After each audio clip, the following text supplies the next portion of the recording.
오늘 본문 속에서는 아말렉과의 전쟁에 대해서 말을 하고 있습니다. 네, 아말렉과 이스라엘은 사실은 서로 간의 원수지간입니다. 네, 역사적으로 보면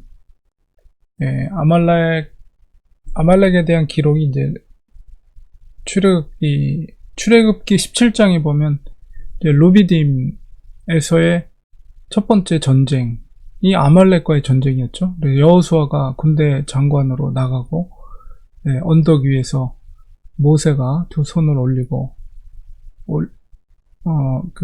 홀과 아론이 모세의 팔을 들었을 때 아말렉을 쳐서 무찔렀던 사건. 근데 이제 그 사건 있기 전에 이제 왜 아말렉이 이스라엘과 그런 역사적으로 원수였는가 이런 걸 보면 신명기 25장에 보면 우리가 말씀을 보겠습니다.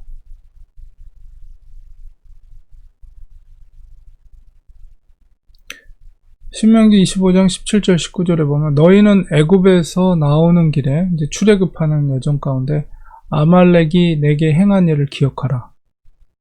곧 그들이 너를 길에서 만나 내가 피곤할 때에 내 뒤에 떨어진 약한 자들을 쳤고 하나님을 두려워하지 아니하였느니라. 그러므로 내 하나님 여호와께서 내게 기업으로 주어 차지하게 하시는 땅에서 내 하나님 여호와께서 사방에 있는 모든 적군으로부터 내게 안식을 주실 때 너는 천하에서 아말렉에 대한 기억을 지워버리라. 너는 잊지 말지니라. 이렇게 특별히 출애굽 사건 가운데 아말렉이 이스라엘을 괴롭게 할 때 어떻게 했냐면 사실 르비딤이면 가장 힘든 기간이거든요. 그러니까 뭐든지 우리가 상황이 바뀌게 되면 그 상황에 적응하기까지는 굉장히 힘든 시간을 보내잖아요. 우리가 이민 생활을 할 때도 대한민국에서 미국으로 오게 되면 한 3년 동안은 굉장히 힘든 시간, 특별히 1년 동안은 가장 힘든 시간. 왜냐하면 새로운 환경에 적응하려면 그래요. 그리고 또 여기서 살다가 한국으로 가면 또 마찬가지고. 근데 사실 그 430년 동안 애굽에서 살던 생활 속에서 광야 생활로 갑자기 바뀌어버린 거잖아요.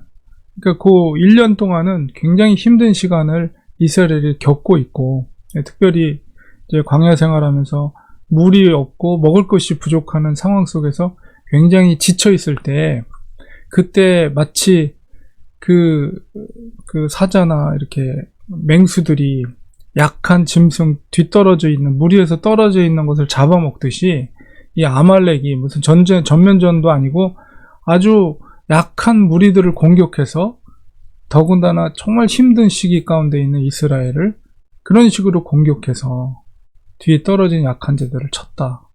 이런 관계 속에서 역사적으로 아말렉과 이스라엘이 원수가 된 거죠. 그리고 하나님께서도 그 아말렉을 절대 잊지 말아라. 그리고 그 아말렉을 완전히 진멸하라. 이런 말씀을 계속 하십니다. 그래서 여호수아가 그 르비딤에서 전쟁을 벌일 때에도 그 모세에게 명한 것이 여호와의 귀에 외워서 계속 듣게 하고 그것을 책에다 기록하고, 뭐냐면 아말렉에 대한 하나님의 어떤 심판, 그 다음에 진멸할 것을 이스라엘에 계속 경고를 하고 계신 거예요. 또 놀라운 일은 뭐냐면 아말렉이라는 이 나라가 도대체 어떤 나라인가에 대한 정보가 세상적인 세계의 역사 속에 나타나지 않아요. 성경에만 아말렉이라는 존재가 등장을 하고요. 아말렉이 도대체 그들이 하나님을 무시했는데 그렇다면 아말렉은 도대체 어떤 신을 섬겼는가에 대한 정보도 없어요. 근데 이 아말렉이라는 존재가, 그래서 아말렉에 관한 그 아말렉의 어떤 정체, 신비, 이런 책도 제가 본 적이 있습니다. 그래서 이 아말렉이 지금 이제 사울과의 전쟁, 그래서 사무엘이 사울에게 진멸할 것을 요구한 것이고, 그 다음에 사무엘상 30장에 가면 이 다윗이 이제 도망다니는 생활 가운데 이 아말렉이 비어있는 과정에 아말렉이 부녀자들을 납치해서 데려가는, 그때 이제 다윗이 추적해서 다시 아말렉으로부터 되찾아오는 그런 기록도 있고, 그 다음에 놀라운 것은 오늘 본문 속에 아가광, 아말렉의 왕이 아가광인데, 아가광이라는 단어가 어디에 또 등장하냐면 에스더서에 보면 하만을 이야기할 때 아각 사람이라고 이렇게 표현되어 있어요. 사실 에스더와 지금 사무엘 시대는 한 500년의 극간이 있는데, 차이가 있는데, 아말렉이 계속해서 등장하는 것을 보면 거의 한 900년 정도 계속. 그래서 아말렉은 항상 하나님을 대적하고 이스라엘을 괴롭게 하는 그런 민족이었다는 것을 알 수가 있게 됩니다. 그래서 하나님께서 오늘 본문 속에서도 이 사무엘을 통해서 그들을 진멸하라. 내가 너를 왕으로 세웠는데, 하나님께서 말씀하시기를 바로 아말렉, 이 행한 일을 기억하고 아말렉을 쳐서 그 모든 소유를 진멸하고 남녀, 소아, 젖먹는 아이, 우양, 낙타 모든 짐승과 사람들, 어린아이에서부터 노인까지 무조건 다 진멸하라. 하나님이 이런 명령을 사무엘을 통해서 사울에게 전달을 합니다. 사울이 이제 군대를 소집해서 이제 아말렉과의 전쟁을 준비하게 되고, 이제 보병이 20만 명, 그 중에 유다가 10,000명이다. 그래서 아말렉 성에 이르렀다. 그런데 르비딤은 사실은 굉장히 먼 지역이죠. 그래서 아말렉이 도대체 어떤 지역에 살고 있었는가, 이렇게 볼 때 굉장히 넓은 지역에 분포해서 아말렉이 살고 있었던 것으로 짐작이 됩니다. 신광야 쪽이나 르비딤은 한참 서쪽이거든요. 그러니까 넓은 지역, 그리고 오늘 본문 속에서도 보면 애굽 하웰라라는 지역이 어디인지 정확하게 몰라요, 지금 현재. 그러나 어쨌든 애굽 앞 술에 이르기까지 아말렉 사람을 쳤다, 사울왕이. 그러니까 이집트까지, 아말렉이 신광야에서 이집트까지, 그러니까 굉장히 넓은 지역을 분포해서 아말렉이 살고 있었고, 그 다음에 아말렉의 그 민족성은 약탈하는, 그래서 아주 잔인하게 사람들을 약탈하는 그런 민족이었음을 알 수가 있습니다. 그래서 사무엘을 통해서 사울에게 진멸을 전달을 했습니다. 결국 하나님은 사울을 통해서 이 아말렉을 쳐서 무찌르게 하였는데, 문제는 뭐냐? 8절 9절, 오늘 본문 8절 9절에 보면 아말렉 사람의 왕 아각을 사로잡았어요. 분명히 다 진멸하라고 했는데 사로잡았을 뿐만 아니라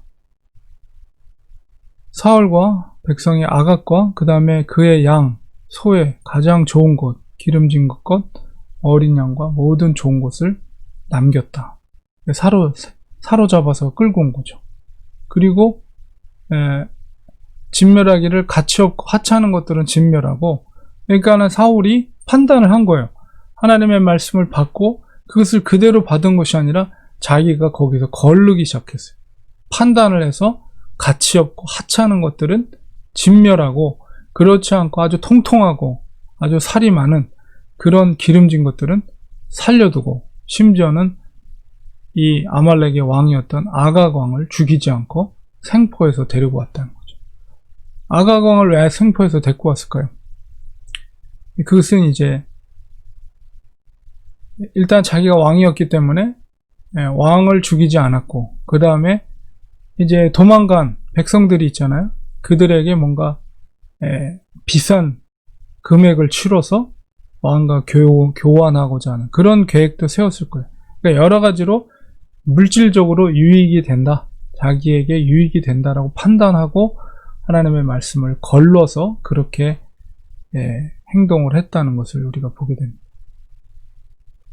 그러니까 사울의 마음속에 있는 것은 하나님의 말씀보다도 어떻게 하면 자기에게 유익이 될까, 그리고 이제 생각으로는 이런 좋은 기름진 짐승들은 백성들에게도 나눠주고 자기도 갖고, 또 하나님께 제사 드릴 때도 아주 좋은 이 짐승으로 하나님께 제사도 드리고, 일거양득 얼마나 좋냐, 아마 이런 계산이 숨겨져 있는 것 같습니다. 이것으로 인해서 사무엘은 너무나도 실망을 하게 되고 하나님도 역시 버리기로 작정하셨다. 이런 말씀을 하게 되는데, 결국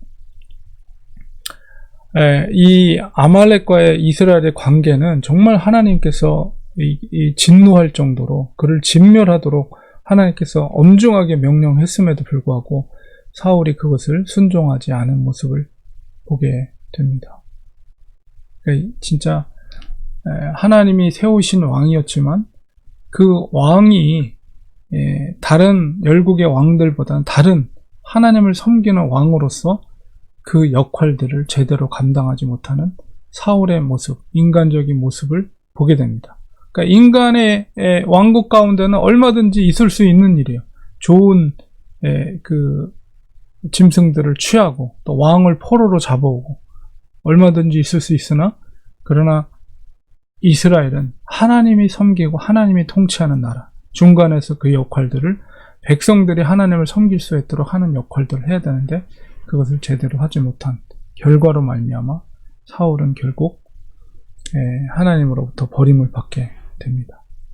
우리가 이런 원리들은 우리가 늘 기억해야 됩니다. 성경을 통해서 하나님께서 우리에게 요구하시는 말씀에 대해서는 우리가 그 중간에서 계산을 하고 판단을 해서는 안 되고, 하나님 말씀 그 뜻대로 무조건 순종하는 것, 말씀을 순종하는 것, 좌로나 우로나 치우치지 않고 그 뜻대로 순종하는 자에게 하나님은 축복하신다는 사실을 우리는 꼭 기억해야 되겠습니다. 기도하겠습니다. 하나님, 오늘 아말렉과의 전쟁 가운데 하나님께서 승리를 그에게, 사울왕에게 허락해 주셨지만 사울왕은 하나님의 말씀을 순종하지 않았습니다. 자기의 판단과 계산으로 하나님의 뜻대로 순종하지 못했습니다. 하나님의 말씀에 좌우로나 치우치지 않고 그 뜻대로 그대로 순종하는 것이야말로 전쟁에 승리하는 것보다도 더 중요한 영적인 승리라는 것을 우리가 깨닫고 항상 하나님 말씀을 우리가 순종할 수 있는 우리들이 되도록 도와주시옵소서. 예수님의 이름으로 간절히 기도합니다. 아멘.